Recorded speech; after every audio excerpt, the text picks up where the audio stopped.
Hello everyone, welcome back to my YouTube channel English literature zone. आज के video में हम लोग विलियम शेक्सपियर के काफ़ी famous sonnet shall I compare thee to a summer's day को डिस्कस करने वाले हैं, जिसको कि हम लोग सोनेट नंबर 18 के नाम से भी जानते हैं।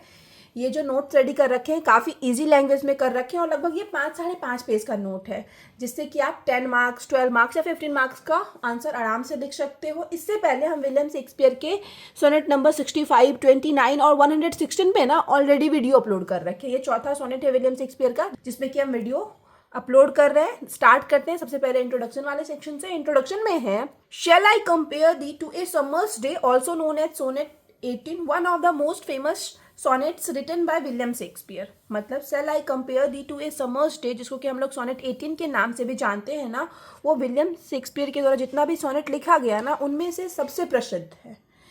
This poem belong to the fair youth sequence. ये जो कविता है, ये जो सोनेट है ना, फेयर यूथ सीक्वेंस से बिलोंग करती है। इसके बारे में भी आपको हम बता देते हैं कि विलियम शेक्सपियर जो है ना, टोटल 154 सोनेट लिख रखे हैं। ठीक है, ऑब्जेक्टिव के पॉइंट ऑफ व्यू से ये ध्यान रखना है। उसमें से सोनेट नंबर 1 से लेके सोनेट नंबर 126 तक के सोनेट को ना फेयर यूथ के सीक्वेंस में लिख रखे हैं। और उसके बाद 126 के बाद जो भी आता है, मतलब 127 से लेके 154 तक के सोनेट को ना डार्क लेडी नाम के सीक्वेंस में लिख रखे हैं। ठीक है, इसलिए हम लोग का जो प्रेजेंट सोनेट है, सोनेट नंबर 18, वो फेयर यूथ वाले सीक्वेंस में आता है। एंड फर्स्ट पब्लिश्ड इन 1609, और इसको जो पहली बार पब्लिश करवाया गया 1609 में करवाया गया बाय थॉमस ट्रॉफी के द्वारा।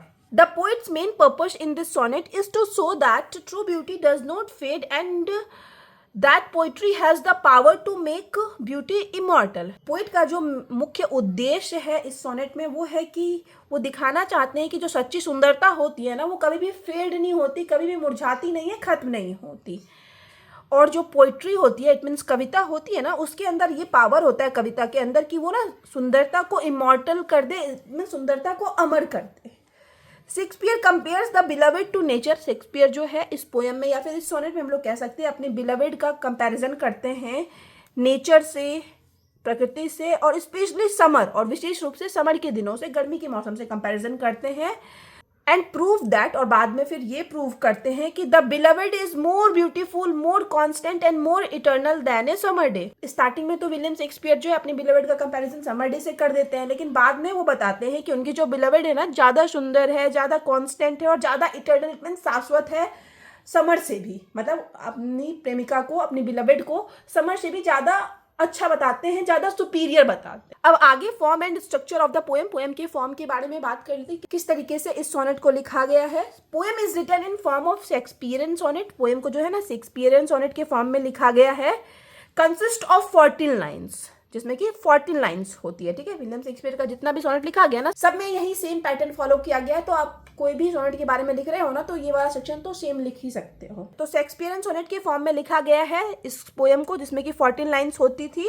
3 quatrains followed by A couplet, जिसमें कि 3 क्वार्टरेंस होती थी, मतलब 3-4 लाइन का स्टांजा होता है, और एक अंत में कपलेट होता है, एक 2 लाइन का स्टांजा होता है। मतलब 4 लाइन का एक स्टांजा, फिर दूसरा स्टांजा भी 4 लाइन का, फिर तीसरा स्टांजा भी 4 लाइन का, फिर एंड में 2 लाइन का एक स्टांजा। तो इसी फॉर्म में जो है इस कविता को लिखा गया है। टोटल 12 लाइन हो गया हम लोग का इस तरीके से।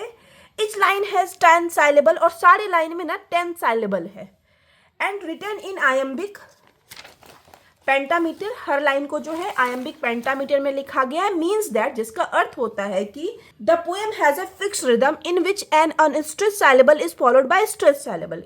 मतलब पोएम को जो है आयम्बिक पेंटामीटर में लिखा गया है, जिसका अर्थ होता है कि पोएम में एक फिक्स्ड, एक निश्चित रिदम का एक लय को फॉलो किया गया, जिसमें कि सबसे पहले एक अनस्ट्रेस्ड साइलेबल को लिखा जाता था, फिर उसके बाद एक स्ट्रेस्ड साइलेबल को लिखा जाता था। तो यही पैटर्न जो है पोएम के हर लाइन में फॉलो किया गया है। This is repeated 5 times in each line, और यही सेम चीज कि एक अनस्ट्रेस्ड साइलेबल, फिर स्ट्रेस्ड साइलेबल, फिर एक अनस्ट्रेस्ड साइलेबल, एक स्ट्रेस्ड साइलेबल, यही चीज जो है ना 5 टाइम्स रिपीट होती है, 5 बार रिपीट होती है एक लाइन में। मीन्स टोटल 10 साइलेबल पर लाइन। इसका अर्थ है कि टोटल 10 साइलेबल का एक लाइन में यूज किया गया है। ठीक है, इस चीज को आगे हम जब पोएम डिस्कस करेंगे ना, समझाएंगे आपको। The rhyme scheme of the poem is AB AB CD CD EF EF GG, और जो राइम स्कीम है पोएम का वो बता दिए कि AB AB CD CD EF EF और GG है। और राइम स्कीम कैसे पता चलता है, बताते हैं। पोएम का स्टार्टिंग का जो 4 लाइन है, पहला जो क्वार्टर है ना उसमें सबसे पहला वर्ड जो है वो है डे, फिर सेकेंड वर्ड जो है वो है टेम्परेचर, टेम्परेट है, थर्ड वर्ड है मे करके, और फोर्थ वर्ड है डेट करके। मतलब फर्स्ट लाइन के एंड में आपको डे मिल जाएगा, सेकेंड लाइन के अंत में टेम्परेट मिल जाएगा, थर्ड में मे मिल जाएगा और फोर्थ में डेट मिल जाएगा। तो इसी से राइम स्कीम पता चलता है। देखिए यहाँ पे डे और मे एक जैसा मतलब लय में है, एक जैसा साउंड में है ना, तो इसी को बोला गया है कि इन दोनों का राइम स्कीम सेम है, ए है। उसके बाद टेम्परेट और डेट, इन दोनों का लय जो साउंड है वो एक जैसा है, तो इसलिए इसको जो है इसका राइम स्कीम बी रखा गया है। और यही पैटर्न जो है आगे कंटिन्यू पोएम में फॉलो किया गया है। तो इसी तरीके से जो पहला क्वार्टरन का राइम स्कीम हो गया वो हो जाता है ए बी, ठीक है, ए बी। इस तरीके से आप किसी भी पोएम में राइम स्कीम का पता कर सकते हो। अब आगे हम लोग का समरी वाला सेक्शन आता है। The poem begins with A question. ये जो पोएम स्टार्ट होता है एक क्वेश्चन के साथ स्टार्ट होता है।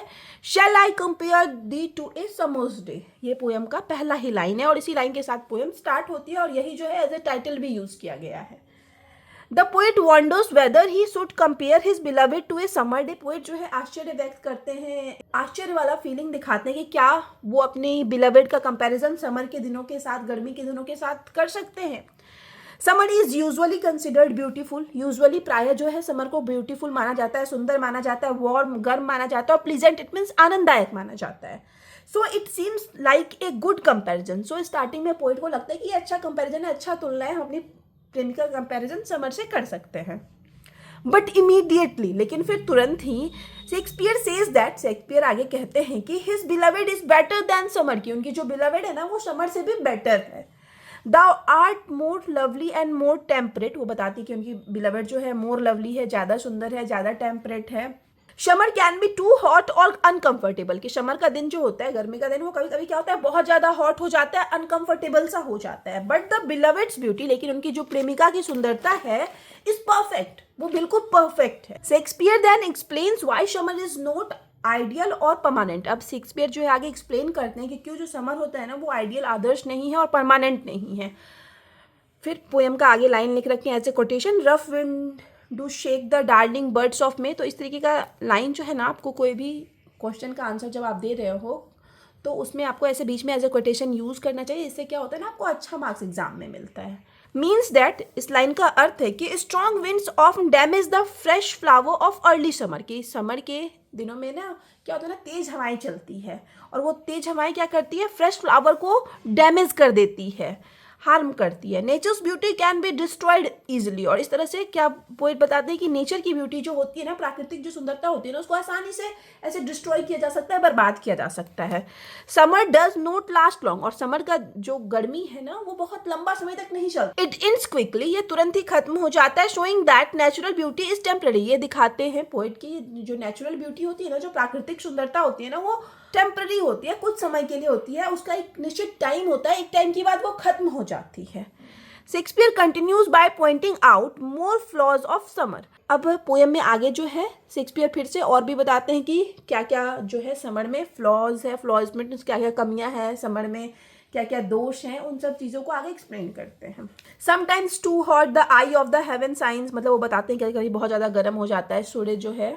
Sometimes the sun burns too brightly, कि कभी कभी सन जो है वो बहुत ज़्यादा तेज चमकता है। And it is too hot and harsh, और उस दिन वो क्या होता है बहुत ज़्यादा गर्म होता है और हार्श होता है, लोगों को तकलीफ होती है उस सन की वजह से, गर्मी की वजह से। Sometime it is hidden bye clouds, और कभी कभी ये छिप जाता है बादलों में, बादल की वजह से बिल्कुल इसकी रोशनी ही नहीं आती है। लूजिंग इट्स ब्राइटनेस, और पूरी तरह से अपनी ब्राइटनेस खो देता है। दिस शोज दैट, ये दिखाता है कि नेचर इज अनप्रिडिक्टेबल, प्रकृति जो होती है ना वो अनप्रिडिक्टेबल होती है। Everything beautiful in nature eventually loses its beauty, कि प्रकृति में जितनी भी चीजें हम लोग को सुंदर देखने को मिलती है ना, वो अंततः अपनी ब्यूटी, अपनी सुंदरता जो है खो देगी। नथिंग रिमेन्स परफेक्ट फॉरएवर, मतलब कोई भी चीज़ जो है नेचर में, प्रकृति में हमेशा के लिए परफेक्ट नहीं रहेगा, हमेशा के लिए नहीं रहेगा। ब्यूटी में fade due to accident, time और natural changes. Beauty it means सुंदरता जो है वो खत्म हो जाती है, नष्ट हो जाती है कुछ कोई ना कोई एक्सीडेंट, इट मीन्स दुर्घटना की वजह से, समय के साथ साथ, या फिर नेचुरल चेंजेस, कुछ प्राकृतिक बदलाव की वजह से भी सुंदरता दिन प्रतिदिन जो है घटती जाती है। ठीक है, after showing the weakness of summer, अब जो इतना सारा वीकनेस बता दिए, खामियां बता दिए, कमी बता दिए समर का, Shakespeare makes a strong contrast. अब यहाँ पे शेक्सपियर जो है कॉन्ट्रास्ट दिखाते हैं, कॉन्ट्रास्ट हम लोग बोल सकते हैं, एक विरोध करते हुए दिखाते हैं, एक अंतर दिखाते हैं। But the eternal summer shall not fade, the beloved's beauty is described as eternal. वो अपनी बिलवेड की सुंदरता को इटर्नल बताते हैं, शाश्वत बताते हैं, बोलते हैं कभी नहीं नष्ट होगा वो। अनलाइक रियल समर, मतलब रियल समर से, वास्तविक गर्मी से बिल्कुल भिन्न, this summer will never and. उनकी प्रेमिका की जो सुंदरता है, जिसका कि कंपैरिजन वो समर से किए हुए, वो कभी खत्म नहीं होगा। The beloved will never lose their beauty, की उनकी बिलवेड अपना सुंदरता कभी नहीं खोएगी। Even death can not claim the beloved, कि इवन डेथ भी जो है, मृत्यु भी जो है ना, वो उनकी प्रेमिका की सुंदरता को खत्म नहीं कर सकता है। Love and beauty can overcome death, कि प्यार और सुंदरता जो है ना, वो मृत्यु पर भी विजय प्राप्त कर लेती है। Shakespeare explain how his बिलवेड्स beauty will remain for ever. Shakespeare आगे बताते हैं कि कैसे उनकी बिलवेड की सुंदरता हमेशा के लिए रहेगी। As long as the poem exist the beloved will live on. उनका कहना है कि जब तक उनकी ये कविता जो कि वो लिख रहे हैं अपनी बिलवेड के लिए, जब तक वो एग्जिस्ट करेगा वो कविता, तब तक उनकी बिलवेड की सुंदरता भी रहेगी। The poet says that, poet कहते हैं कि the loved one's beauty will not fade, कि उनके लव्ड वंस, उनकी प्रेमिका की ब्यूटी जो है वो कभी नष्ट नहीं होगी और बी फॉरगेटन, ना ही उनको कभी भूला जा सकता है। बिकॉज, क्योंकि it will be immortalize in this poem, क्योंकि उसको पोएट जो है ना अपनी पोएम के माध्यम से इमोर्टलाइज कर दिए हैं, अमर कर दिए हैं। His beloved will live on the lines he has written, मतलब यहाँ शेक्सपियर कहते हैं कि उनकी बिलवेड जो है ना उन लाइन्स के जरिए जीवित रहेगी जो कि वो लिख रखे हैं।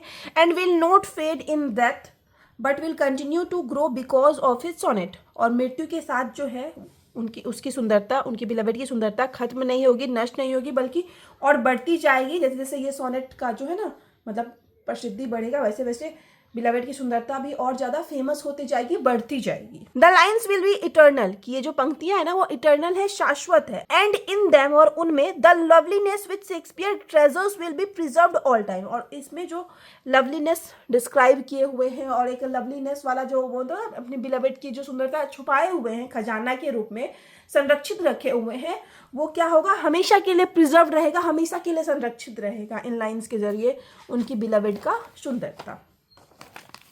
When in eternal lines to time thou growest, इस तरीके का लाइन आगे यूज करते हैं author. The sonnet ends with a couplet, हम बताए थे कि जो सोनेट है वो एक कपलेट 2 लाइन्स के स्टांजा के साथ खत्म हो जाता है। In which Shakespeare makes the claim that, जिसमें कि शेक्सपियर ये क्लेम करते हैं, दावा करते हैं कि as long as there are people on earth his loved one's beauty will live, कि जब तक इस धरती पे लोग हैं ना, तब तक उनकी लव्ड वंस की, उनके प्रेमिका की ब्यूटी जो है वो रहेगी। As long as human exist, कि जब तक मनुष्य रहेंगे। एंड रीड दिस पोएम, और इस कविता को पढ़ेंगे। The beloved will remain alive through poetry, तो उनकी बिलवेड भी जो है इस पोइट्री के माध्यम से जीवित रहेगी। उनकी बिलवेड का जो सुंदरता है वो जीवित रहेगा, वो कभी खत्म नहीं होगा। फिर आगे एक लाइन है, ये पोएम का लाइन नहीं है, ये अलग से यूज किया हुआ है। Art defeats time and death, कि जो आर्ट होता है, जो कला होती है ना, वो टाइम और डेथ को भी डिफीट कर देता है, हरा देता है। मतलब समय और मृत्यु से परे है जो आर्ट है, कला है, कला के ऊपर समय का और मृत्यु का कोई इफेक्ट नहीं पड़ता है। शेक्सपियर सोच दैट, शेक्सपियर आगे दिखाते हैं कि नेचुरल ब्यूटी इज टेम्पररी, कि प्राकृतिक सुंदरता जो होती है ना वो टेम्पररी होती है, एक टाइम के बाद खत्म हो जाती है। समर एंड, मतलब गर्मी का मौसम खत्म हो जाता है। फ्लावर फेड्स, की फूल भी मुरझा जाते हैं। And the sun is inconsistent, और सन भी जो है इनकंसिस्टेंट रहता है, डेली एक जैसा नहीं रहता है। Nature can not preserve beauty for ever, प्रकृति जो है ना वो हमेशा के लिए ब्यूटी को प्रिजर्व नहीं कर सकती, इट मीन संरक्षित नहीं रख सकती है। But poetry can make beauty immortal, लेकिन जो पोइट्री है उसके पास ये पावर है कि वो ब्यूटी को इमॉर्टल कर दे, अमर कर दे। Words can preserve love beauty even after death, कि वर्ड्स के जरिए ना प्रिजर्व रखा जा सकता है, संरक्षित रखा जा सकता है प्यार को और सुंदरता को मृत्यु के बाद भी। The beloved is presented as perfect superior to nature, और इस पोएम के जरिए, इस सोनेट के जरिए ना वो अपने बिलवेड को प्रेजेंट किए हुए हैं, दिखाए हुए हैं परफेक्ट के रूप में, और सुपीरियर टू नेचर, और नेचर से भी सुपीरियर बताए हुए हैं अपने बिलवेड को। तो यहाँ पे हम लोग का समरी वाला सेक्शन खत्म होता है पोएम का। अब आगे कंक्लूजन है। कंक्लूजन में है, देयरफॉर अंततः shall I compare thee to a summer's day is a timeless poem, ये टाइमलेस पोएम है, मतलब टाइम का इस पर कोई इफेक्ट नहीं पड़ेगा, इसको हमेशा पढ़ा जाएगा, इसकी प्रसिद्धि हमेशा बनी रहेगी। अबाउट लव, और ये पोएम जो है लव के बारे में है, ब्यूटी के बारे में है, और इमॉर्टैलिटी मीन्स अमरता के बारे में है। Shakespeare begins by comparing the beloved to summer, Shakespeare जो है इस पोएम को स्टार्ट करते हैं जिसमें कि वो स्टार्टिंग में कंपैरिजन करते हैं अपनी बिलवेड का समर के साथ, बट फाइनली प्रूव्स दैट, लेकिन अंततः ये सिद्ध कर देते हैं that the beloved is far superior, कि उनकी जो बिलवेड है, प्रेमिका है, वो बहुत ज़्यादा सुपीरियर है समर से भी। वाइल नेचर फेड्स, कि जहाँ एक तरफ नेचर जो है फेड हो जाता है, खत्म हो जाता है, एंड डाइज, मर जाता है, उसकी सुंदरता खत्म हो जाती है प्रकृति की। True beauty lives forever through poetry, लेकिन सच्ची सुंदरता जो होती है, वास्तविक ब्यूटी जो होती है ना, वो हमेशा जीवित रहती है पोइट्री के माध्यम से, कविता के माध्यम से। इन शॉर्ट, इट मीन संक्षेप में, सोनेट 18 शोज, सोनेट 18 हम लोग को दिखाता है शेक्सपियर बिलीफ, विलियम शेक्सपियर के बिलीफ को, विलियम शेक्सपियर की मान्यता, विश्वास को दिखाता है। In the power of art, एक कला के पावर के रूप में, कला के हम लोग बोल सकते हैं शक्ति के रूप में। It is not just a love poem, कि ये हम लोग का जो पोएम है सोनेट 18, वो सिर्फ एक लव पोएम नहीं है, but also a statement about literature's ability to defeat time, बल्कि एक स्टेटमेंट भी है, एक विवरण, एक व्याख्या भी है, जिसके जरिए हम लोग को ये बताया गया है कि लिटरेचर में ना वो एबिलिटी होती है जिसके जरिए ना टाइम को डिफीट किया जा सकता है। मतलब लिटरेचर के अंदर, साहित्य के अंदर वो पावर होता है, वो योग्यता होती है जिससे कि वो टाइम को भी हरा देता है। ठीक है, तो यहाँ पे हम लोग का नोट्स वाला सेक्शन खत्म हो जाता है। वीडियो अगर आपको अच्छा लगा, आपके लिए हेल्पफुल है, तो आप लोग वीडियो को लाइक करना, चैनल को सब्सक्राइब करना और कमेंट करके बताना कि आगे आपको कौन से टॉपिक पे वीडियो चाहिए। मिलते हैं नेक्स्ट वीडियो में नेक्स्ट टॉपिक के साथ।